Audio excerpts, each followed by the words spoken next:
So when you hear zodiac, you probably think of horoscopes, right? Maybe personality stuff. Yeah, that's usually the first thought. But, well, our deep dive today, it's looking at something quite different based on these sources. Right, we're asking you to kind of set that aside Yeah. because the sources, they reveal something much, much grander. They call it the zodiac, the cosmic machine. Exactly. And what's really interesting is how they frame it.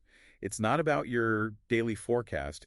It's the great clock of the cosmos. The cosmic clock. Yeah, like a master blueprint for what they term a great cycle.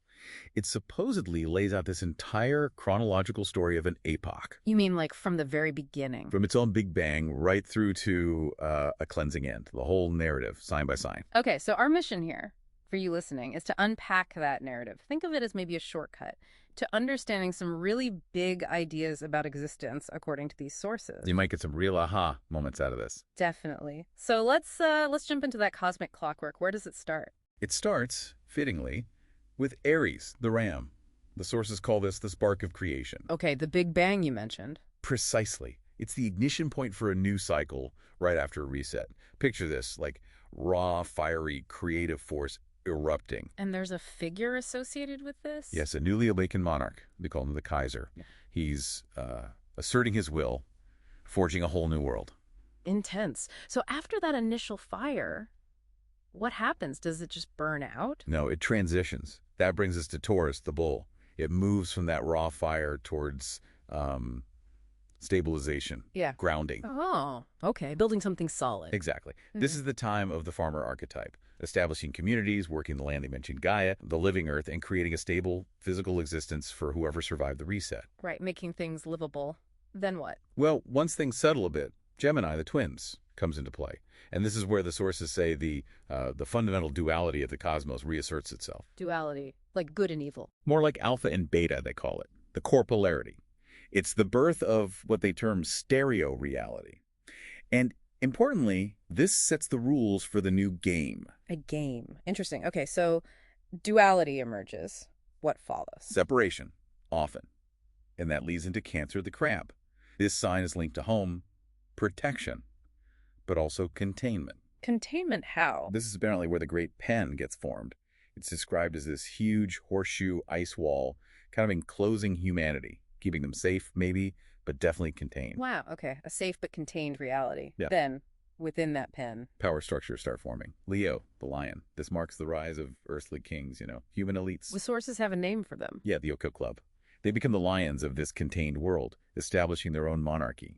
It's like they're mimicking the true monarch, And who leads this earthly monarchy? someone they call the ringmaster. Okay, so elites rise up. What's the next phase? Virgo. Yes, Virgo the Virgin. Once power is established, it's about building systems, intricate systems of control. Like government bureaucracy. That and more. The sources specifically mention pharma, framed as this quest for bodily purity, but also complex legal and financial structures, all designed to maintain order, their order. Order. But is it fair? That leads nicely into Libra, doesn't it? It does. Libra, the scales. This is where the sources say the illusion of justice gets perfected. Illusion? How so? Well, the elites refine their control by creating the appearance of fairness, establishing secular courts, setting up two-party democracy. It all looks on the level, But it's not. According to these texts, the elites are pulling the strings on both sides, maintaining control behind the scenes. Okay. That sounds like it could get dark. And it does. Next is Scorpio, the scorpion. This is where the elite's game becomes deeply corrupt. Corrupt how? What are we talking about? The sources mention darker rituals, venomous deceptions, really perfected systems of surveillance. It leads to widespread disconnection among people. Yikes. Does it just keep getting worse? Well, the cosmos apparently starts to fight back around Sagittarius, the archer. How does it fight back? Through what the sources call the Gabriel protocol of the Kai system, it starts firing these arrows of prophecy. Arrows. Like literal arrows. Metaphorical ones. Yep. Songs, myths, symbols, things that reveal hidden truths start bubbling up.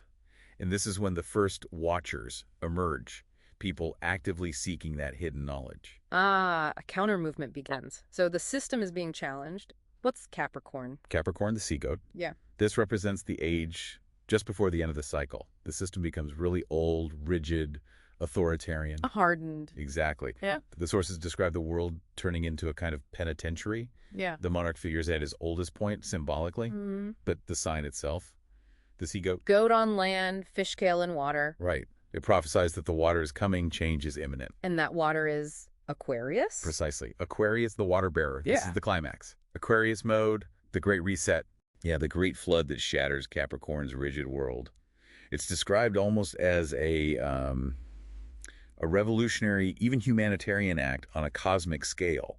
It's about cleansing the zoo, as they call it. Cleansing the zoo. Wow. Okay, so after the flood, what's left? Pisces, the two fish. This represents the final state during and immediately after the flood. They call it the Omega Ocean. Omega, the end. Right. The old world dissolves back into this sort of primordial water.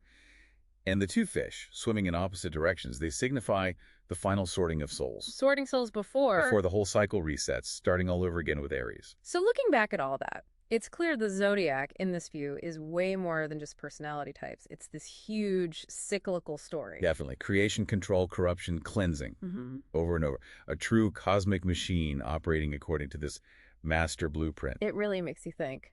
So for you listening, how might seeing this kind of grand pattern, this cosmic blueprint for epochs, how might that change how you see shifts or resets happening in the world or even in your own life? Yeah, does recognizing these potential cycles change anything about how you perceive, well, history or current events? Exactly. And maybe the final thought to leave you with is this. If there really is this complete chronological story for an epoch, almost like a predestined journey, what does that imply about our role? What does it mean to be part of a great cycle seemingly driven by a master blueprint? Something profound to consider.